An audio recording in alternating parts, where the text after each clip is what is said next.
Joining us on the show tonight here on Loudwire Nights is Eric Vanlerberghe. He is the vocalist for I Prevail. And I want to start off by taking a look back to 2017 when the band's other vocalist, Brian, got a polyp on his vocal cord and almost left the band. His words.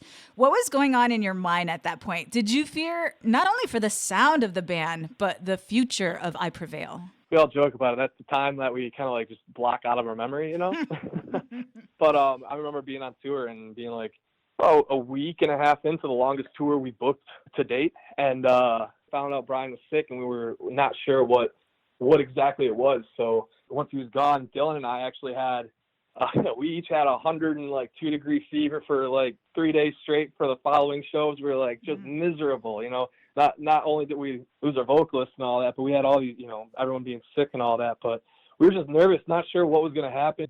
Hopefully we got in time quick enough to see, if it was just a temporary, injury, or we didn't want to think about it. But the worst, what if, this set us back, set him back as a vocalist. But luckily he went through, had the surgery. They said it was clean removal, everything's great. But there was a really scary couple months there while we were on the road, wondering if people were going to still keep showing up to the show, and, how long could we keep doing this without Brian, and what, Brian's, going through his head, like, feeling not only sick, but feeling real low about having to leave us on our biggest tour. And I think after that all, going through recording the record, it's made for a tighter bond between us and a better record. And, I have to say it, the band prevailed. Yes, you did. Yeah. I had to. As corny as that is, yeah. I had to. All right. You guys went on to work on the follow-up to 2016's debut album, Lifelines, thankfully. What were some lessons learned from album 1 that were not to be repeated on album 2? Because it seems like the band just really took ownership of your art and the entire process of creating it in a way that maybe wasn't as possible the first time around. We've always prided ourselves on doing it our way, and everyone's always told us, got into our ear and our headspace, saying like, oh, no, that's not how a band does it, or oh, no, that's not how you should do it, or oh, no, that's not the right way. And through Lifelines, it took us so long to record that record and get it put together, because we had all these people telling us what to do it this way, and we thought they had our back, and we'd start going down that path, and then we'd see the dark stuff of the, music world. And we're like, oh, what the hell? Like, we can't trust anyone. We put our lives out there. We put our hearts out there. We put our energy and time. So if you're not putting that into us to reap the benefits, then we don't want your opinion. You can move along. So it doesn't matter. We're doing what we like, what we think our fans like, and what we have fun with. So that's awesome. I think that's the biggest thing that changed over Lifelines to this new record, Trauma. Love that. Speaking of Trauma and like the diversity of sound, you kind of just touched on putting whatever songs on there you wanted to. I didn't listen to the full record because your management didn't send it over. They said, no, it's still on lockdown. So I was like, okay, fine, no trust. But we have all seen the track list, and we know there's a few musicians featured on Trauma. And from what I've gathered, Justin Stone is a rap artist, and Delaney Jane is an electronic musician. So what are we in for come March 29th when the record's released in terms of diversity of sound?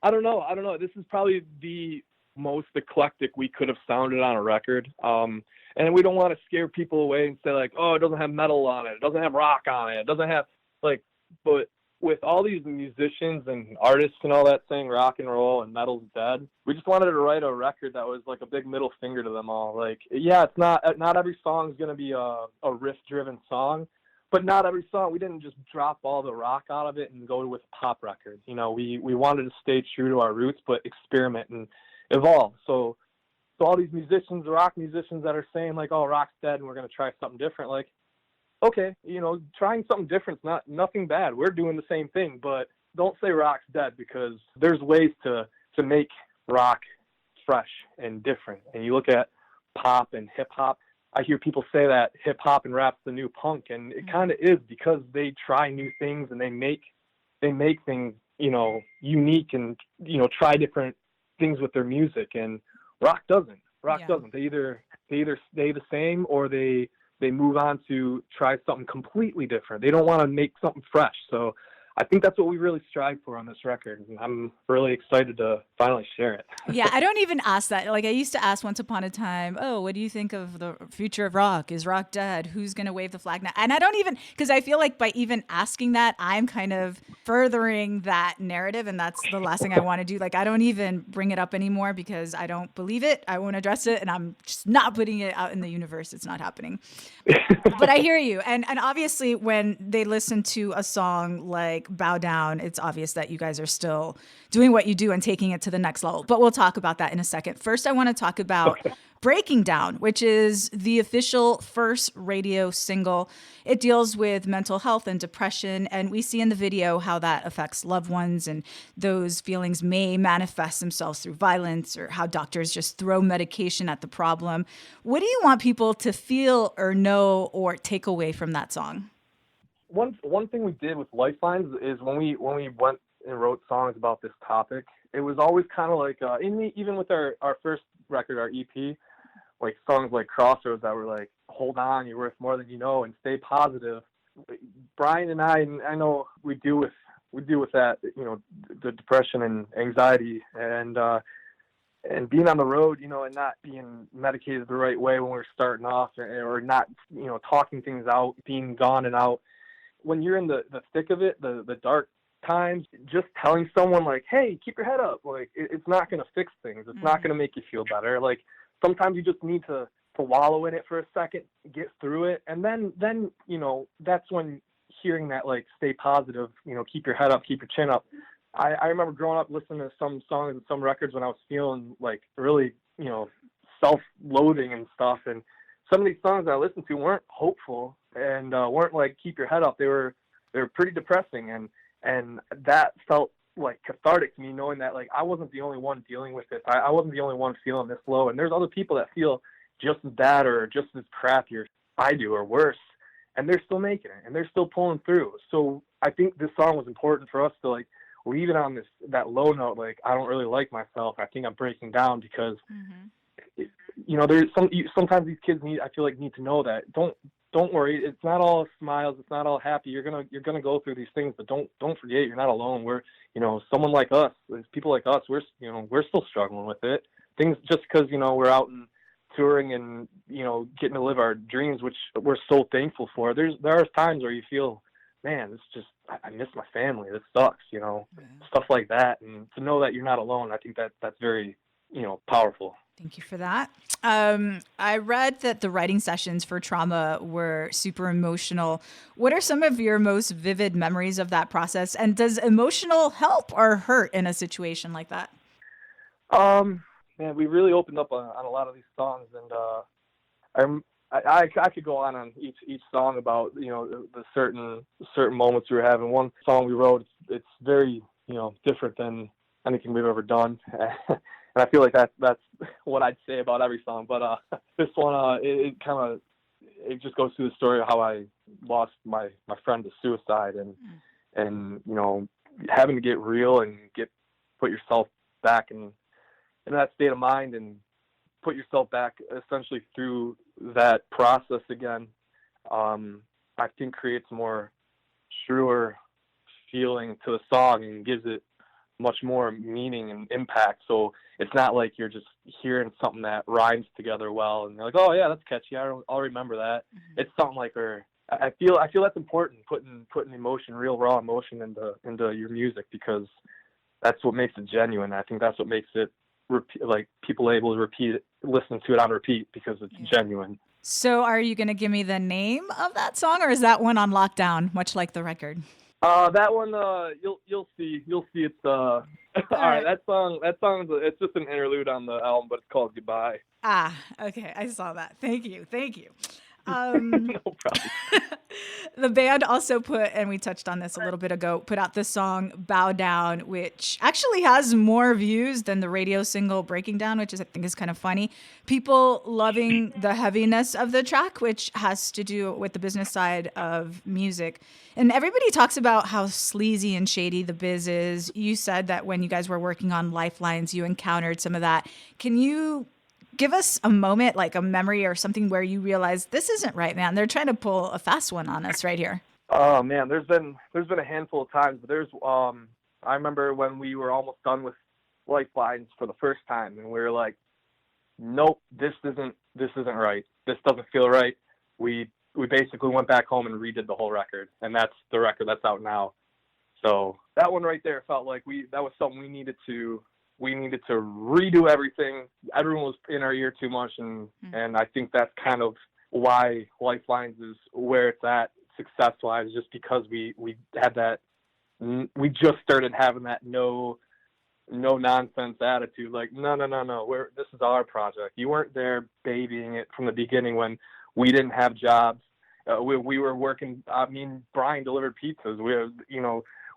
I was working at a factory before this. Like, we were putting our time in to make money to put this record out. And then now everyone wants to come in right when it's, starting to pop off and start collecting. And, you hear that all across the board, rap, rock, all genres of music talk about that. Yeah. But it's true. And the sneaky stuff they put into contracts, and that you end up paying for these things you don't even know you're paying for ultimately. Oh, yeah. Let's move on to the Trauma Tour, which is happening this spring, this summer as well, kicks off April 24th. Have you ever had like production envy when obviously some musicians have unlimited budgets, right? Like Metallica roll into town with 110 people every time they put on a show. Have you ever seen a show that you're like, that is what I strive for? Oh man, I will tell you, I just went and saw, I dragged my sister for her 21st birthday out to see Slayer out in the west side of Michigan, about 3 hours from our house. And I ended up bringing my mom and my other sister too.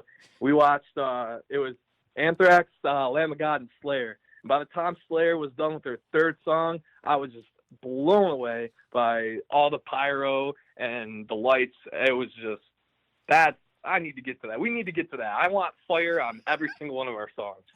What did your mom think of the Slayer concert? She was just, I think she was sitting there with a drink. She doesn't drink that often, so she's sitting there with a drink just staring. Like, I was raised a nice Catholic boy, and then bringing my mom to Slayer 28 years later, I think she was like, what who have I raised? I don't know. But I don't think she understood the words. I think she just saw the flyer and was kind of impressed. So she's like, sparkly stuff, yay! Yeah, that's She's like, oh wow, this is cool. I feel the heat from the flare from this far back. I'm like, yeah, so right. Cute. So cute. She went with you though. That's awesome that you took her. Oh yeah, made it a whole family thing. Very sweet, very sweet. I Prevail just made Gabe Helguera your full-time drummer for the band. Why did it take nearly 2 years for him to go from like a touring drummer to legit 100%? And like, how did he prove to you all that he was the right guy? Because obviously you weren't rushing into making this decision. Yeah, I mean, you eventually live with this person if you're doing well and touring, 9 months of the year like we did last year. You live with this person in a small confined area, so you never want to put your eggs in one basket right off the get-go, because he could be a great musician. Then you start living with him and you realize this guy sucks. Yeah. But it took some time, but we knew from day one that he was the perfect fit for the drum part. And then after just hanging out with him for a while, we knew eventually this is going to end well. This is just like our last question. It's ridiculous, but it has to do with our topic this week on Loudwire Nights, the radio show. What were you super afraid of as a kid? Like abnormal fear as a child? My basement. Like, you seen a scene in Home Alone? Yeah. Home Alone when the furnace was like freaking out, and I saw signs as a kid. So I'd say it was a mixed, equal split between aliens and irrational fear that aliens were going to come into our property. Because we live out, like, I grew up out in, like, we got a little bit of property, like, suburbs way out in nowhere kind of thing. So when I was a kid, like, you look out in the backyard, it's just woods and woods and woods. I'm thinking, like, aliens landed in the frickin' woods. They snuck into my basement, and they're just waiting for me to come down and get my laundry as, like, a 10-year-old, freaking out, thinking that some alien's going to kidnap me from my basement. Follow-up question. Do you still believe in aliens? There's gotta be. Okay. I'm a huge Interstellar fan. That movie, I've seen it probably 30 times in the last 2 years. And just everything to do with space. Who knows? If you could send me into a black hole, like if there's like, hey, you got to go up into a black hole. Like, we got one man on the job and I had nothing going for me at home. Send me through that black hole. Let's get weird, you know? All right. But yeah, there's got to be aliens out there. You know how many potential stars and planets there are out there? No way. There's no way there's nothing out there. No, I agree. There's no way. And we'll let NASA know that we found their man if they're ever looking for somebody to explore the black hole. Yo, if you want your first rock band to play on Mars, send my ass up there. Oh, that would be so badass. All right. Many thanks to you, Eric. It's I Prevail. Loudwire.com has their new music up on the site. Tickets for the Trauma Tour go on sale March 8th. And then Trauma, the sophomore record, out March 29th. So thank you again for your time, man. Always a pleasure. Oh, it's great. Thanks for having me.